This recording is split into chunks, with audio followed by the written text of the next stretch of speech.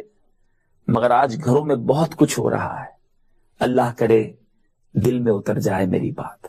اگر آج میرا کوئی ایسا بھائی کوئی ایسی بہن مجھے سن رہی ہے جن کے والدین ان سے ناراض ہیں، دیکھو اگر یہ زندہ ہے نا، انہیں راضی کر لو، ان کا دل نہ دکھانا، یہ ہاتھ اٹھا کر دعا کر دینا، آپ کی ساری مشکلیں حل ہو جائیں گی. ماں کی دعا تو طوفان ٹال دیتی ہے. اچھا ایک اور مزے کی بات بتاؤں، میں کہوں امی دعا کریں، ابو جی دعا کریں، ٹھیک ہے وہ دعا کریں گے، لیکن کام ایسے کر لو، خدمت ایسی کر دو کہ آپ نہ کہیں، ان کے دل سے آپ کے لیے دعائیں نکلتی رہیں. وہ نماز پڑھیں تو ہاتھ اٹھائیں اور آپ کے لیے دعا کریں. آپ بلیو کریں آپ کی پرابلم ساری سالو ہو جانی ہے. تو آج وہ تیسرا مجرم جو نہیں بخشا جائے گا ماں باپ کا نافرمان ہے. سوچئے، زندگی بھر اپنے ماں باپ کی خدمت کیجئے. بوڑھے ہو گئے نا، جب بندہ بوڑھا ہو جائے نا چڑچڑا ہو جاتا ہے، انڈرسٹینڈنگ پرابلم ہو جاتی ہے، لسننگ پاور بھی کم ہو جاتا ہے، قوت سماعت. لیکن یہ تمام چیزیں ہمیں ادب سے نہیں روکنی چاہیے. جب ہم چھوٹے تھے ہم بھی تو نہیں سمجھتے تھے کچھ. اگر آپ والد بن گئے تو میری بات جلدی سمجھ جائیں گے کہ آپ کا بچہ رات کو اٹھ کر کیا کیا کرتا ہے. مگر کیا آپ نے کبھی بچے کو اس بات پر اس سے ناراضگی کی کہ تم رات کو ہمیں سونے نہیں دیتے، گندگی کر دیتے ہو؟ ماں تو خادمہ ہوتی ہے بچے کی، پیر بھی دباتی ہے، اس کی گندگی بھی صاف کرتی ہے، اس کے کپڑے بھی تبدیل کراتی ہے. والد تھوڑا سا بڑا ہو بچہ تو انگلی پکڑ کر چلنا سکھاتا ہے. اب وہی والد جب بوڑھا ہو گیا، ماں بوڑھی ہو گئی، تو بچہ کیا والد صاحب اور والدہ سے دور ہو جائے گا، خدمت سے جی چرائے گا؟ سوچئے، عمل کیجئے، مغفرت حاصل کیجئے.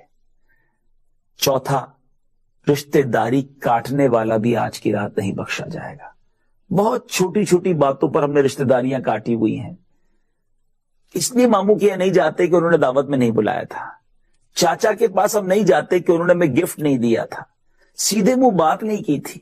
چھوٹی چھوٹی ریزنز ہیں اور ہم نے رشتہ داریاں بریک اپ کر دی ہیں. یہ شریعت اس کو سخت ناپسند کرتی ہے. آپ دیکھیں نا، اتنی بڑی رات، مغفرت کی رات، مگر رشتہ داریاں کاٹنے والا نہیں بخشا جائے گا. میں آج ایک اور میسج، ایک اور پیغام دینا چاہتا ہوں کہ اگر آپ کے خاندان میں ایسا ہے کہ جس کے ساتھ آپ نے رشتہ داری کاٹی ہوئی ہے، آگے بڑھیے، ابھی فون کر لیجئے، معافی مانگ لیجئے. ہو سکتا ہے وہ انتظار میں بیٹھے ہوں، آپ بھی تو انتظار میں بیٹھے نا. ابھی آپ ہو سکتا ہے جواب دیں کہ جناب بات تو ٹھیک ہے، رشتہ داری نہیں کاٹنی چاہیے، مگر غلطی ان کی تھی تو معافی تو ان کو مانگنی چاہیے. وہ آپ کی معافی کے انتظار میں ہیں، آپ ان کی معافی کے انتظار میں ہیں. سالوں نکل گئے، کئی عیدیں گزر گئیں، کئی ہمارے گھر اور ان کے گھر کے ایونٹ گزر گئے، ہم نے اپنے رشتہ دار کا چہرہ بھی نہیں دیکھا. تھوڑی سی زندگی ہے، دوریوں کے ساتھ، نفرتوں کے ساتھ نہ گزاریے، محبتوں کے ساتھ، محبتیں بانٹتے ہوئے گزاریے. آپ معافی مانگ لیجئے. پھر آپ کو شیطان کہے گا غلطی اس کی، میں کیوں مانگوں؟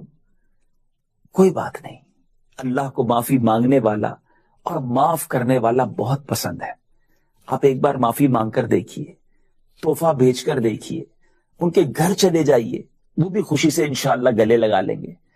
اگر پھر بھی وہ نہ گلے لگائیں تو آپ کم از کم قطع رحمی کرنے والے، رشتہ داری کاٹنے والے نہیں رہیں گے. ایسا نہ ہو تھوڑی سی ایگو، تھوڑی سی انا، تھوڑے سے تکبر کی وجہ سے آج سارے بخشے جائیں اور میں نہ رہ جاؤں. مغفرت سے بڑھ کر تو کوئی انعام نہیں ہے نا. تو پلیز اپنے رشتہ داروں کو جوڑ لیجئے. اسلام جوڑنے کا درس دیتا ہے، توڑنے کا درس نہیں دیتا. تو بہرحال ہمارے اس پروگرام کا وقت اب اختتام کے قریب ہے. میں آخر میں یہی عرض کروں گا، بہت خوبصورت، بہت فلیکسیبل ریلیجن ہے اسلام. بعض لوگ کہتے ہیں اسلام بڑا مشکل ہے. مشکل انہیں لگتا ہے جو دور سے دیکھتے ہیں. اگر شریعت کے اندر آ کر اسلامی تعلیمات کو صحیح طریقے سے سمجھ کر عمل کریں تو زندگی بہت خوبصورت ہو جاتی ہے، بڑی سافٹ ہو جاتی ہے. بہت کچھ انسان اپنی زندگی میں نہیں کر رہا ہوتا جو اسلام پر، شریعت پر اور سنت پر عمل کرنے کی برکت سے کر لیتا ہے. لیکن اس کے لیے ایک صحبت، ایک ماحول اختیار کرنا ہوگا، اچھوں کی صحبت اختیار کیجئے، اس طرح کے اجتماعات میں پروگرامز میں شرکت کرتے رہیے. انشاءاللہ پھر کبھی زندگی رہی تو کچھ اور موضوعات لے کر حاضر ہوں گے. آپ بھی مجھ گناہگار کے لیے میری مغفرت کے لیے دعا کیجئے. میں دعا کرتا ہوں کہ آج جتنے ناظرین ہمارے ساتھ اس پروگرام میں شامل ہیں، اللہ کریم سب کی مغفرت فرمائے. آج مانگنے کی رات ہے، رحمتوں کے نزول کی رات ہے. اللہ کریم ہماری بھی مغفرت فرمائے، ہمارے مرحومین کی بھی مغفرت فرمائے. یاد رہے شب برات قبرستان جانا سنت ہے. نبی پاک علیہ الصلوۃ والسلام شب برات جنت البقیع کے قبرستان میں تشریف لے گئے. اگر آپ ابھی رات باقی ہے، ابھی تک قبرستان نہیں گئے، تو قبرستان کے آداب کو ملحوظ رکھتے ہوئے، قبرستان کی جو سنتیں اور آداب ہیں اس کو ملحوظ رکھتے ہوئے قبرستان بھی جائیے، مرحومین کو ایصال ثواب بھی کیجیے. قبرستان جا کر ایک بات ضرور غور سے دیکھیے گا، یہ قبریں ساری ایک جیسی آپ کو نظر آئیں گی، لیکن یہ اندر سے ایک جیسی نہیں ہے. جی ہاں، آج ہم کسی علاقے میں بینگلو کو دیکھ کر، مکان کو دیکھ کر سمجھ جاتے ہیں کہ اس میں امیر لوگ رہتے ہیں یا اس میں غریب رہتے ہیں. اس میں جو رہنے والا ہے وہ لگژری لائف جی رہا ہے، اور اس مکان میں تو کوئی بڑی قسم پرسی کی زندگی گزار رہا ہے، بیکاز اس کی جو باہر کی لوکیشن ہوتی ہے ہمیں بتا دیتا ہے کہ اندر کیسا گھر ہوگا. لیکن قبریں ساری باہر سے ایک جیسی ہیں، اندر سے ایک جیسی نہیں ہیں. اور میں خود نہیں کہہ رہا، میرے آقا علیہ الصلوۃ والسلام کا فرمان ہے جس کا مضمون ہے قبریں دو طرح کی ہوتی ہیں، یا تو جنت کا باغ ہوتی ہے یا دوزخ کا گھڑا. دکھنے والی ایک جیسی ہیں، کوئی قبر میں عیش کر رہا ہے، برکتیں لوٹ رہا ہے، اور کوئی قبر میں عذاب بھگت رہا ہے. قبرستان جائیں تو اس بات کا خیال رکھیں کہ کل میں نے بھی جانا ہے. آج اکیلے جانے میں ڈر لگتا ہے. مجھے اور آپ کو کوئی کہے کہ ایک رات قبرستان میں اکیلے بتاؤ، ہم نہیں بتا سکتے، مگر مرنے کے بعد تو قیامت تک قبر میں ہی رہنا ہے نا. پلیز سوچیے، اپنی قبر کو جنت کا باغ بنانے والے کام کیجیے. آج ایک اور نیت کر لیجیے کہ آج کے بعد میری کوئی نماز قضا نہیں ہوگی. اللہ کرے دل میں اتر جائے میری بات کہ جو آیت درود ماشاء اللہ ہم نمازوں کے بعد سنتے ہیں، ان اللہ وملائکتہ یصلون علی النبی یا ایھا الذین آمنوا صلوا علیہ وسلموا تسلیما، صلی اللہ علی النبی الامی وآلہ صلی اللہ علیہ وسلم، صلاۃ و سلام علیک یا سیدی یا رسول اللہ. یہ آیت درود بھی مفسرین فرماتے ہیں کہ شعبان کے مبارک مہینے میں نازل ہوئی. تو شعبان نبی پاک پر درود پاک پڑھنے کا مہینہ ہے. اس مہینے میں کثرت سے درود پاک پڑھیے. اور درود پاک کیسا خوبصورت وظیفہ ہے، اتنے فضائل ہیں کہ اگر کئی پروگرامز صرف درود پاک کے فضائل پر ہی کیے جائیں تو وقت تو ختم ہو سکتا ہے، فضائل درود کا احاطہ نہیں ہو سکتا. بہت خوبصورت حدیث، سرور کائنات صلی اللہ تعالی علیہ وسلم فرماتے ہیں من صلی علیہ صلاۃ واحدۃ، آقا فرماتے ہیں جس نے مجھ پر ایک بار درود پاک پڑھا، رب کریم اس پر 10 رحمتیں نازل فرماتا ہے. نبی پاک فرماتے ہیں جو مجھ پر 10 بار درود پاک پڑھے، اللہ تعالیٰ اس پر 100 رحمتیں نازل فرماتا ہے. آگے میرے آقا فرماتے ہیں جو مجھ پر 100 بار درود پاک پڑھے، رب کریم اس پر 1000 رحمتیں نازل فرماتا ہے. سبحان اللہ. ذرا غور کیجئے، ایک درود پر 10 رحمتیں، 10 درود پر 100 رحمتیں، 100 درود پر 1000 رحمتیں، گویا ملٹی پلائی کریں تو ہر درود پر 10 رحمتیں مل رہی ہیں. اگر میں اور آپ چاہتے ہیں کہ صبح و شام میرے ساتھ اللہ کی رحمت رہے، درود پاک کیوں نہ پڑھتے رہیں.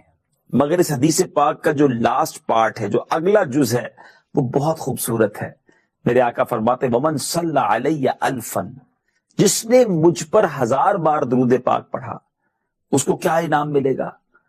کونین کے والی صلی اللہ تعالی علیہ وسلم فرماتے ہیں زاحمت کتفہ کتفی علی باب الجنہ، جنت کے دروازے پر اس کا کاندھا میرے کاندھے سے چھو رہا ہوگا، شولڈر سے شولڈر ٹچ ہو رہا ہوگا. گویا یہ وہ خوشخبری ہے، یہ وہ نوید ہے کہ نبی پاک علیہ الصلوۃ والسلام فرما رہے ہیں کہ جنت میں وہ میرے ساتھ جائے گا. تو پھر کیوں نہ ہم درود پاک پڑھیں، پھر کیوں نہ نبی پاک علیہ الصلوۃ والسلام کے ذکر سے اپنی زبان کو تر رکھیں. آج تو مبارک رات ہے، مانگنے کی رات ہے. جتنا ہو سکے درود پاک کی کثرت کیجیے. اور آج کے بعد جو دن ہیں ہمارے نامہ اعمال کے وہ شروع کے صفحات ہوں گے. نامہ اعمال تبدیل ہوتے ہیں نا شب برات، ابھی ہم سنیں گے ان روایتوں کو. تو اب اپنے اگلے جو دن ہیں وہ اور عبادت میں، اعکاش نفلی روزوں میں، درود پاک میں گزاریں، تاکہ رمضان تک ہم مزید عبادتوں کے عادی بن جائیں اور پھر رمضان کا شاندار استقبال کریں.